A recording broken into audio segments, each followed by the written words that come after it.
স্বাগতম স্বাগতম। সারাটা দুনিয়ার বাদশা বানায় দিছিলেন আল্লাহ সুলাইমানকে। সারা দুনিয়াটা শোষণ করেছে দুইজন, সারা দুনিয়াটা শাসন করেছিলেন দুইজন। শোষণ করেছে দুইটা জালেম, শাসন করেছে দুইজন ইনসাফগার মুসলমান। শোষণ যারা করে এদের বলে শোষক। এরা মানুষের রক্ত চুষে খায়। আর যারা শাসন করে তাদেরকে বলে শাসক। শোষক হয় জুলুমের দ্বারা, শাসক হয় ইনসাফের দ্বারা। দুইটা জালেম, একটা বুখতে নাসার আর একটা হলো সাদ্দাত। কেউ বলেছেন নমরুদ। এই দুই বেঈমান গোটা দুনিয়াটাকে শোষণ করে চুষে চুষে খেলো, জুলুম করলো। নমরুদ এত বড় বেঈমান, ইব্রাহিমকে দুনিয়াতে আসতে দিবে না, শুধু একটা সন্তান যেন আসতে না পারে জন্য শত শত বাচ্চা সন্তানগুলোকে মেরে ফেলেছে। জন্ম নিয়ন্ত্রণের আইন জারি করেছে। স্বামী আর স্ত্রী এক জায়গায় হতে পারবে না। এই জন্ম নিয়ন্ত্রণের প্রবর্তক নমরুদ। জন্ম নিয়ন্ত্রণ আইনের ডাইরেক্টর পৃথিবীর ইতিহাসে ইব্রাহিম নবীর বাবা আজর। আল্লাহ বলেন, আমি যেই সন্তানটাকে জগতে পাঠাবো, দুনিয়ার কোন মেডিসিন ওই সন্তানকে ফিরায় রাখতে পারবে না। যার জ্বলন্ত প্রমাণ জন্ম নিয়ন্ত্রণের আইন করে নমরুদ আজরের ডাইরেক্টর বানায় দিল। ওই আজরের ঘরে আল্লাহ ইব্রাহিমকে পাঠায় দিলেন। মুসা নবী দুনিয়াতে আসতে যেন না পারে, ফেরাউন শত শত বাচ্চাগুলো জবাই করে দিল। যদি এসে যায় মেরে ফেলো। কিন্তু আল্লাহ বলেন, এই ফেরাউন না, আমি আমার মুসাকে পাঠাবো, শুধু তাই না, তোর ঘরে তোর টাকা দিয়া লালন পালন করায় বড় বানাবো। পাশে বিরাইতে না, সেই যে জন্ম নিয়ন্ত্রণের ট্যাবলেট খায়, কি পরিমাণ জন্ম নিয়ন্ত্রণ হয়েছে আমার সোনার বাংলায়। মানুষ কি 10 বছর আগের তুলনায় কমে গেছে? ট্যাবলেট খাইয়ে কি করলো? কমছে সন্তান? আচ্ছা, এবার বলেন, সন্তান বাড়ছে, সেই বাড়ার কারণে কি পরিমাণ মানুষ না খায় মরছে? হ্যাঁ, না না, খাওন যদি সরকারের হাতে থাকতো তাহলে কিছু মানুষ না খায় মরে। রিজিক তো সরকারের হাতে না, রিজিকের মালিক কে? আমার আল্লাহ কেমন রাজ্জাক। সমুদ্র, নদী, মহাসমুদ্রের ভেতরে কোটি কোটি মাছ। এক একটা নীল তিমি, যার দৈনিক খানা 1000 কেজি চিংড়ি মাছ। আজ পর্যন্ত সমুদ্রে কোটি কোটি মাছ কেউ না খাইয়া মরে যায় নাই। জঙ্গলের ভেতরে হাজার প্রাণী, কেউ না খায় মরে নাই। যদি মানুষের হাতে রিজিকের কন্ট্রোলিং পাওয়ার থাকতো, দুনিয়ার সবাই মরে যাইত, রিজিক দিত না। আল্লাহ বলেন, আমি বড় রাজ্জাক। আমার দরজায় আসলে বেঈমানেরাও পায়, মুমিনেরাও পায়। বেঈমানেরাও মুমিনেরা যেই নদীর মাছ খায়, বেঈমানেরাও খায়। মুমিনেরা যেই গাছের ফল খায় বেদিনরাও খায়, মুমিন যেই জমিনের ফসল খায় বেদিনরাও খায়। কারণ আল্লাহ হলেন রহমান। দুনিয়াটা পরীক্ষার হল বানায় দিছেন। পরীক্ষার হলের ভিতরে যারা প্রশ্নের উত্তর উল্টা পাল্টা লাগবে তাদের সময়ও 3 ঘন্টা, যারা সঠিক প্রশ্নের উত্তর লাগবে তাদেরও সময় 3 ঘন্টা, যারা উল্টা পাল্টা প্রশ্নের জবাব লাগবে তাদেরকেও বাধা দেওয়া হয় না, সঠিক জবাব যারা লেখে তাদেরকেও স্বাধীনতা দেওয়া হয়। দুনিয়াটা পরীক্ষার হল, কাউকে বাধা দেওয়া হয় না, স্বাধীনতা দিয়ে দিলেন আল্লাহ সবারে। বেঈমান যেই স্বাধীনতা পায় মুমিনেরাও সেই স্বাধীনতা পায়। কিন্তু দেখা যাবে ফলাফলের বেলায় কারা জান্নাতি কারা জাহান্নামী। ঠিক।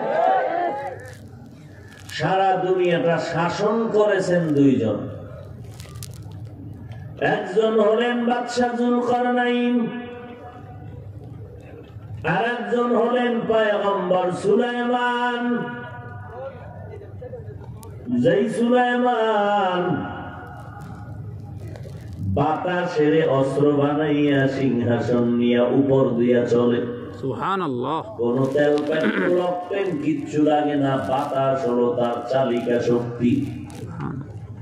ওই পয়গম্বর সুলাইমানের বাবা দাউদ আলাইহিস সালাম এমন এক যুগে আসলেন দুনিয়ায় যেই সময় মানুষ বড় অস্ত্রের মহড়া দিয়ে চলে, অস্ত্র কেনা বেচা করে, ব্যবসা করে। আল্লাহ নবীকে সেই অস্ত্র বানানোর পারদর্শী করে পাঠালেন। নবী লোহা হাতের মধ্যে নিলে মোমের মতো দুর্বল হয়ে যেত, আর ওই লোহা দিয়া দাউদ নবী অস্ত্র বানাইয়া বাজারে বিক্রি করতেন। অন্যদের অস্ত্রগুলোর তুলনায় দাউদ নবীর অস্ত্র মানুষ বেশি বেশি কিনতে শুরু করলো, কারণ অন্যের অস্ত্র বড় ভারী, ধার নাই। দাউদ নবীর অস্ত্র বড় পাতলা, হালকা, ধারও বেশি। আল্লাহ কায়রে দাউদ, তোমাকে নবুয়ত খেলাফত দান করলাম, হুকুমত দিলাম, এবার তুমি আমার নিয়ামতের শুকর আদায় করে নাও। দাউদ নবী বলেন, হে আল্লাহ, যদি আপনি তৌফিক না দেন আমি পারবো না। আল্লাহ বলেন, দিলাম তৌফিক, এবার শুকর আদায় কর। দাউদ নবী বলেন, এখন আমি পারবো না। কেন? বলে, আল্লাহ, আমার শুকর আদায়টা এত দুর্বল, সে তুলনায় আপনার তৌফিক নামের নিয়ামত অনেক বড়। আপনার তৌফিকের তুলনায় আমার শুকর বড় ছোট। আল্লাহ বলেন, রে দাউদ, যখন এই কথাটা বুঝতে পেরেছ, উপলব্ধি করতে পেরেছ, আমার তৌফিক নামের নিয়ামত শুকরের তুলনায় অনেক বড়, আমি তোমার এই উপলব্ধিটাকেই শুকর হিসাবে কবুল করে নিলাম। সুবহানাল্লাহ। আল্লাহ কত বড়! বলে মানুষ, আল্লাহ যত বড় তুমি মনে করো তার থেকেও বড়। ঠিক। আল্লাহ কেমন বড় গফফার! একবার দুইবার অন্যায় করলে মা সন্তানের তাড়ায় দেয়। এমনকি শ্রীপুর থানা তালাশ করো, ডায়েরি উল্টায় দেখো, অনেক মা বাবা সন্তানের বিরুদ্ধে মামলা করে রেখেছে। অনেক সন্তান স্বার্থের টানে মা বাবার বিরুদ্ধে মামলা করে। সোনার বাংলা তো আরো আপডেট হয়ে আছে, মামলাই না জবাই করে দেয়। মা বাবা সন্তানের জবাই করে, সন্তান স্বার্থের টানে মা বাবারে জবাই করে। কোথায়? বাংলাদেশ, ইন্ডিয়া, বাংলাদেশ। সোনার বাংলার ইতিহাস, সোনালী ইতিহাস। স্ত্রী স্বামীকে জবাই করে, স্বামী আবার স্ত্রীকে জবাই করে, ভাই ভাইকে জবাই করে, শুধু স্বার্থ। একটা জায়গা বিল্ডিং, এক জায়গায় মাঝখানে পার্টিশন দিয়া দুই ভাই দুই পার্শ্বে থাকে।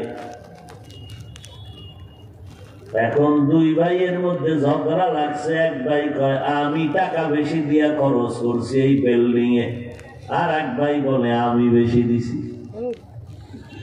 এই আমি বেশি করতে করতে এমন ঝগড়া লাগছে, ছোট ভাই বন্দিতি করিয়া অপকৌশল করে বড় ভাইরে জবাই করছে। 2-3 দিন আগের ঘটনা হাটাজারি। এগুলো হলো সোনার বাংলার সোনার ইতিহাস।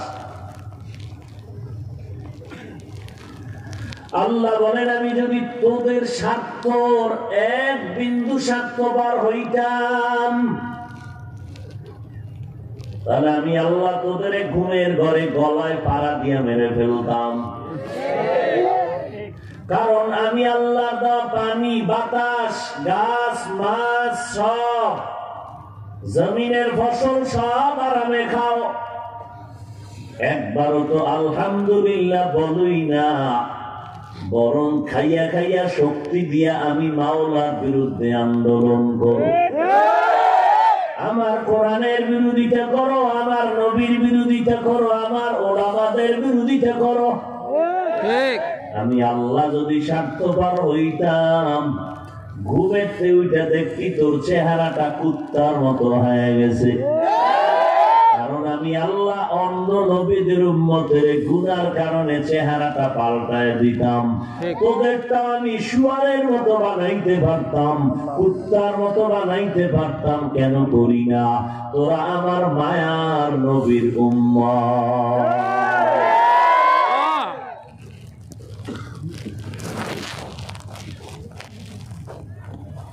আমার মায়ার নবীর আমি এত মহব্বত করি। কেমন মহব্বত! মুসা নবী আমার বন্ধু, ঈসা নবী আমার বন্ধু, ইব্রাহিম নবী আমার বন্ধু, সব নবী আমার বন্ধু। আমার মুহাম্মদ আমার বন্ধু।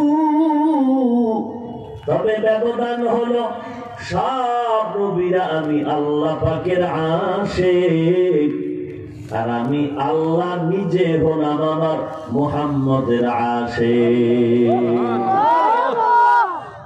ইমামুল আউয়ালিন আল আখিরিন বারে সাদকা রাহমাতাল লিল আলামিন সাইয়্যিদুল কাউনাইন খাতমুল মুরসালিন আখির আমদ বুদ ফখরুল আউয়ালিন।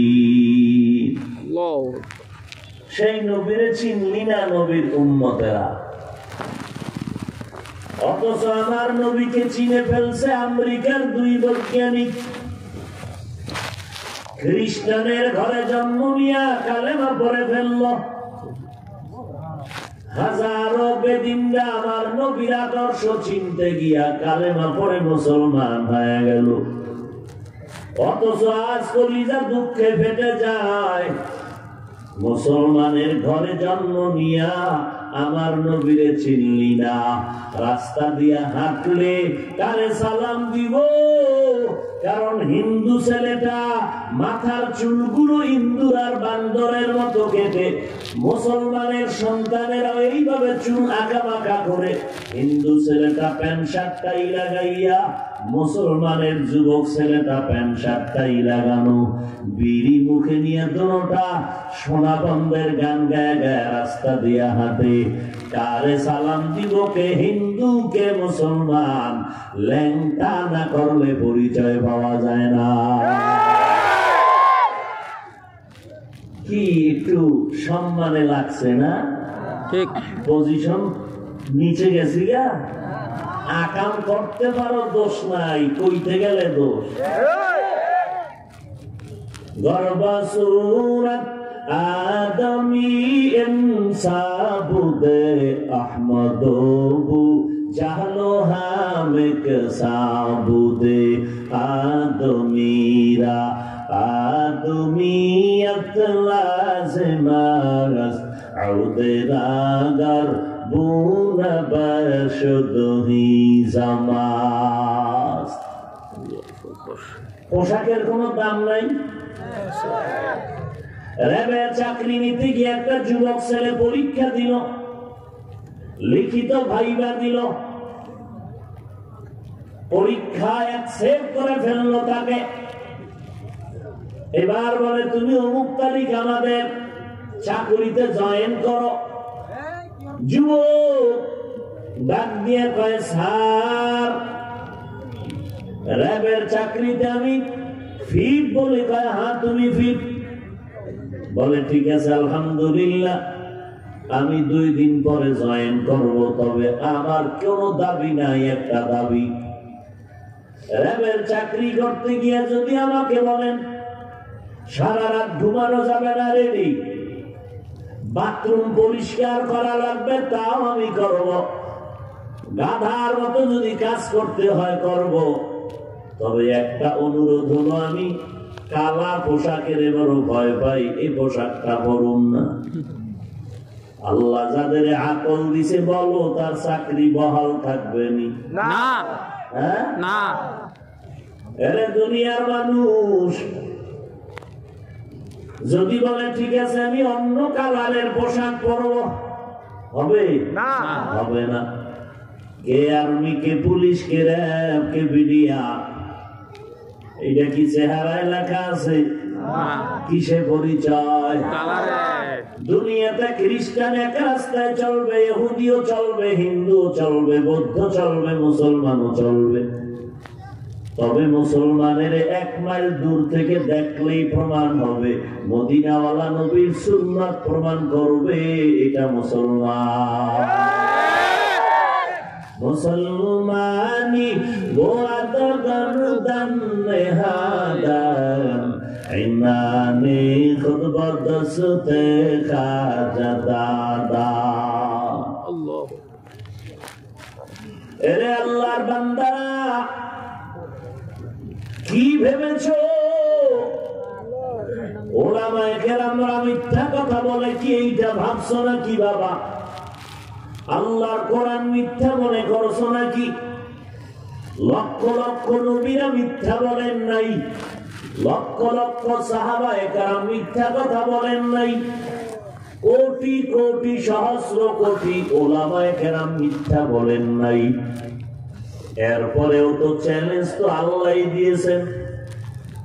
আল্লাহ বলেন আমার কোরআনে কোনো ভুল নাই। এখনো যদি কেউ কোরআনে ভুল বের করতে পারো একটা, আল্লাহর কসম আমি এখন দাড়ি কাটবো, তোমার মতো নাচ গানে লিপ্ত হয়ে যাব, জীবনে আল্লাহ মানবো না, নামাজ পড়বো না, পারলে কোরআনে একটা ভুল বই করে দেখাও। দুনিয়ার কত বেঈমানেরা অপচেষ্টা করে ভুল বের করতে পারে নাই।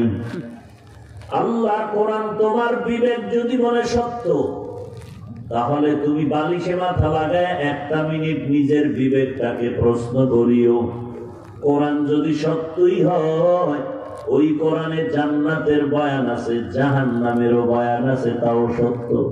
ঠিক, আমার মায়ার নবীর প্রত্যেকটা কথা সত্য, কারণ নবীজির 63 বছর জীবনে একটা মিথ্যা কথা বলে নাই। বেঈমানেরা পর্যন্ত আমার নবীর সততার উপরে টাইটেল দিছিল কি? আল আমিন বলে টাইটেল দিল।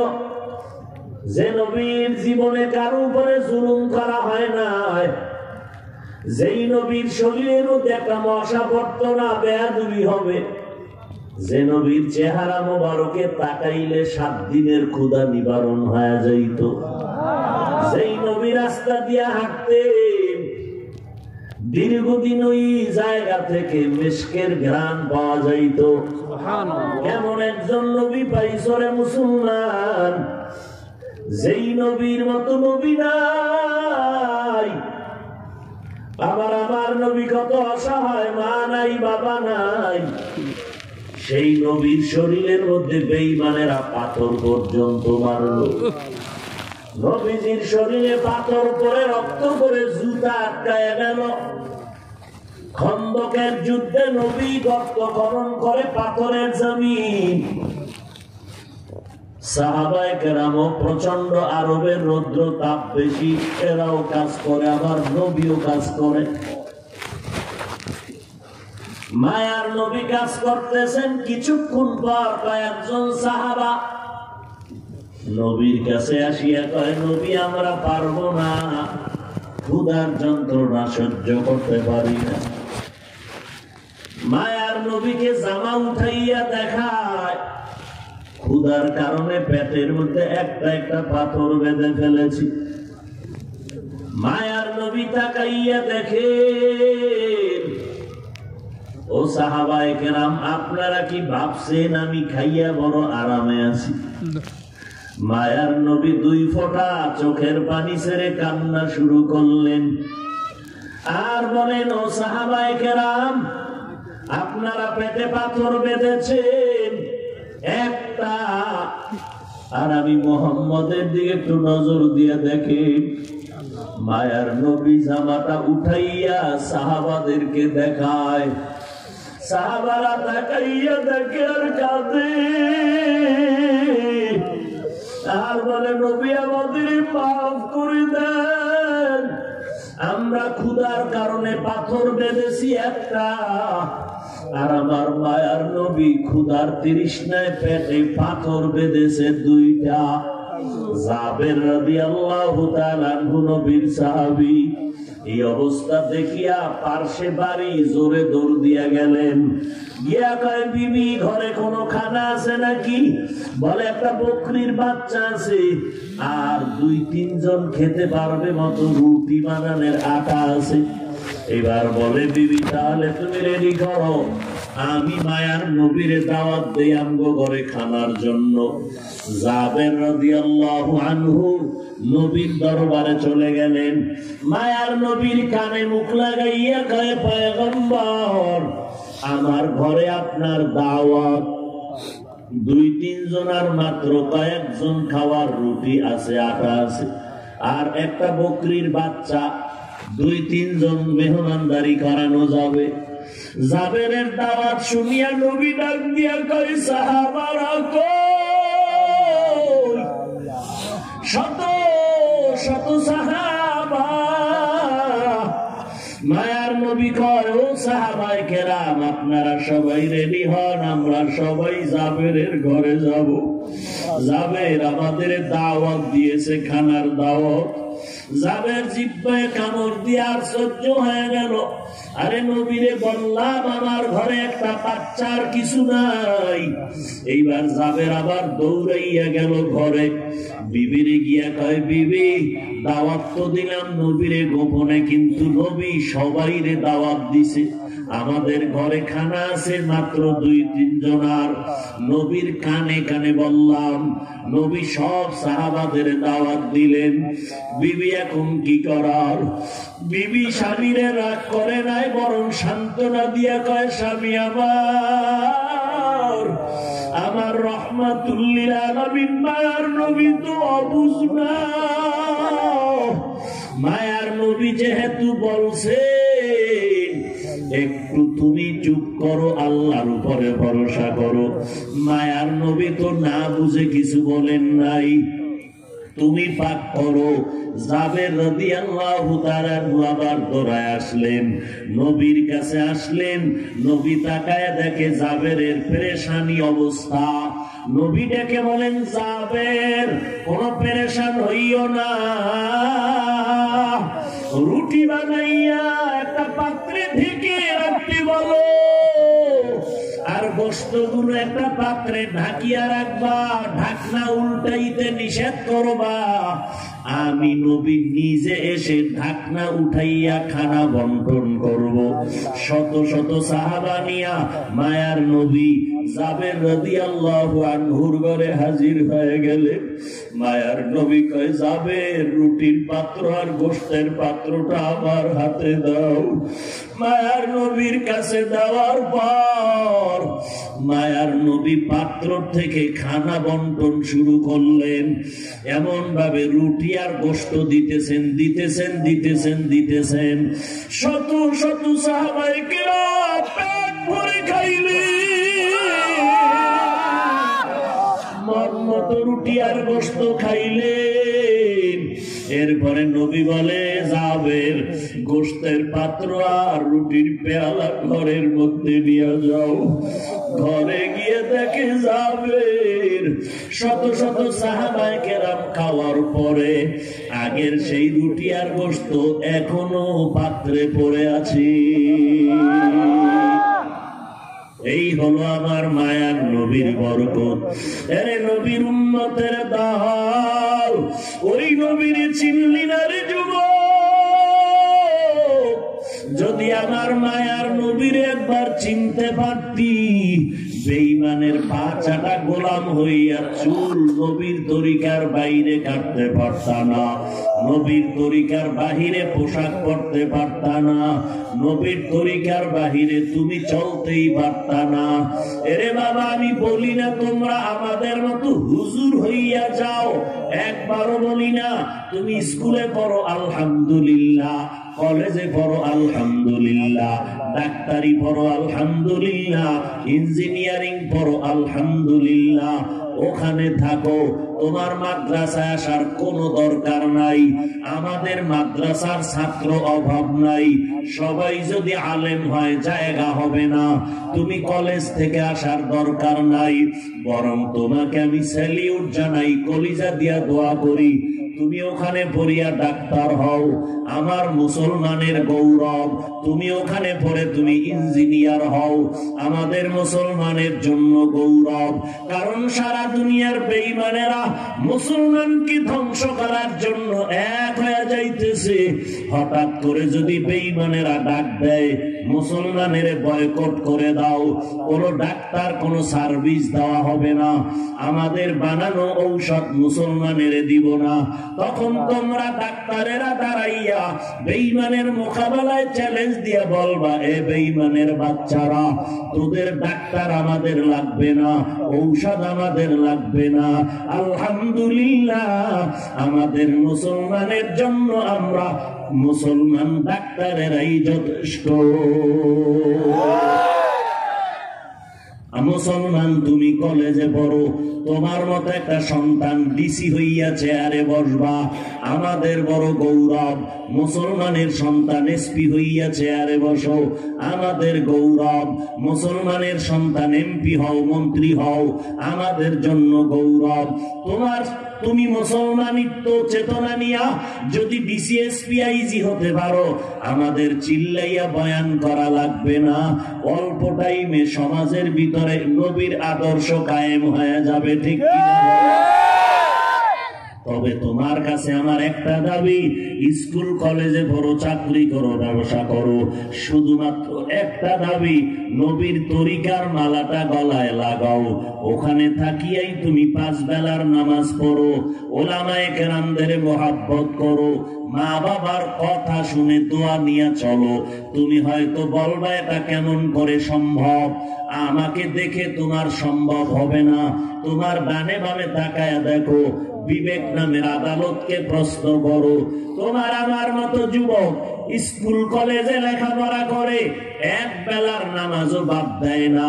মিথ্যা কথা বলবা না বাবা, সত্য বলো। এমন ছাত্র ছাত্রী স্কুল কলেজে 5 ওয়াক্ত নামাজ পড়ে আছে না নাই? তাহলে তোমার বিবেকটাকে জিজ্ঞেস করো, তুমি কেন পারবা না রে বাবা?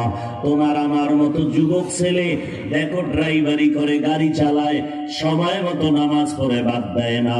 তুমি কেন পারবা না? তোমার আমার মতো যুবক সন্তান ময়দানে কৃষি কাজ করে, সময় মতো গামছা বিছাইয়া নামাজ পড়ে নেয়। তুমি কেন পারবা না? তোমার আমার মতো যুবক নদীর মধ্যে মাছ ধরে, নৌকায় বসে ঠিক সময় মতো নামাজ আদায় করে। তুমি কেন পারবা না?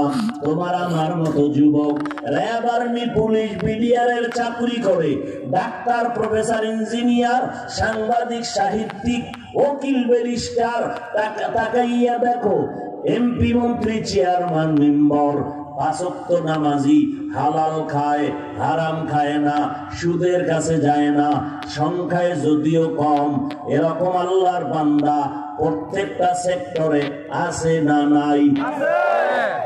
তুমি কেন পারবা না রে বাবা? জাহান্নামের ভয় কি তোমার অন্তরে নাই? আল্লাহর কোরআনটা খুলে দেখো, মাঝে মাঝে কোরআনের বাংলা তরজমা পড়ো, হুজুরদের কথা শুনিয়া শুধু বিশ্বাস করবা তো ঠিক আছে, তবে মাঝে মাঝে নিজেও পড়ে দেখো। কোরআন শরীফ কিনতে না পারো, কেনারও দরকার নাই, মোবাইলটা চালু করে ইন্টারনেট ওপেন করে সার্চ দাও বাংলা কোরআন, এরপরে 114 সূরা ডাউনলোড করো, এরপরে শেষের দিকে কয়েকটা সূরার বাংলা তরজমা পড়ে দেখো।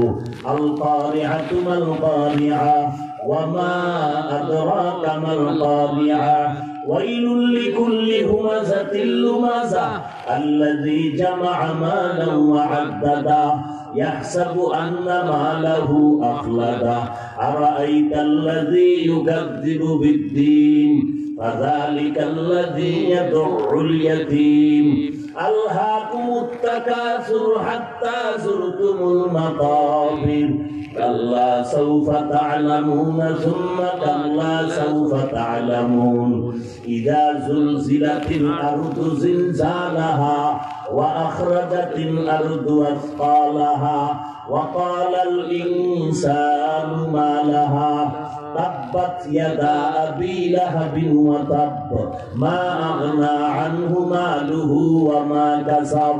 এই সূরাগুলোর তরজমা পড়ে দেখো, জাহান্নামের বয়ান। এরে নবীর উম্মতের দল, আল্লাহর নবী বলেন, দুনিয়া থেকে যদি বান্দা গুনাহগার হয়ে কবরে যাও, সাদা কাফনের প্যাকেট হইয়া চলে যেতে হবে। কে এমপি, কে মন্ত্রী, কে ডাক্তার, কে রোগী ভেদাভেদ নাই। তোমাকে 3.5 হাত কবরে যখন রাখা হবে, 3টা প্রশ্ন সবার বেলায় রেডি। কোন দল করো, কয় টাকার মালিক, জানার দরকার নাই। প্রশ্ন মাত্র 3টা, জবাব দিতে পারলে জান্নাত, না পারলে জাহান্নাম। কমন 3টা প্রশ্ন। রবের পরিচয় দাও, ধর্মের পরিচয় দাও, রাহমাতুল লিল আলামিনের পরিচয় দাও।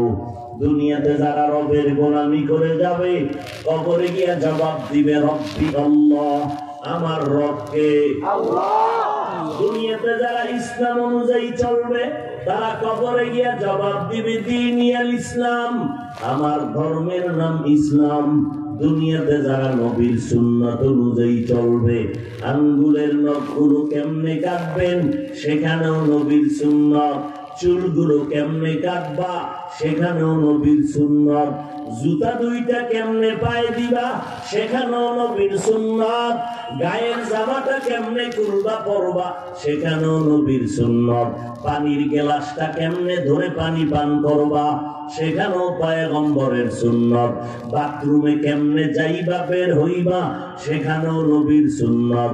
মায়ার নবী বলেন, যারা সুন্নাতের উপরে মজবুত হয়ে চলবে, কবরে যাওয়ার পরে একটা রাস্তা বানাইয়া মায়ার নবীকে দেখানো হবে, আর বলবে, এই কবরের মাইয়ের চিনুনি ওই ব্যক্তিটারে।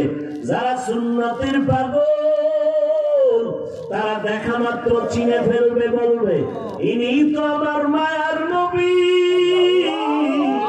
যেই নবীকে না দেখে টুপি পরলাম, দাড়ি রাখলাম, লম্বা জামা পরলাম, পাগড়ি পরেছি, কত মানুষ টুপিওয়ালা পাগড়িওয়ালা বলে গালি দিয়েছে।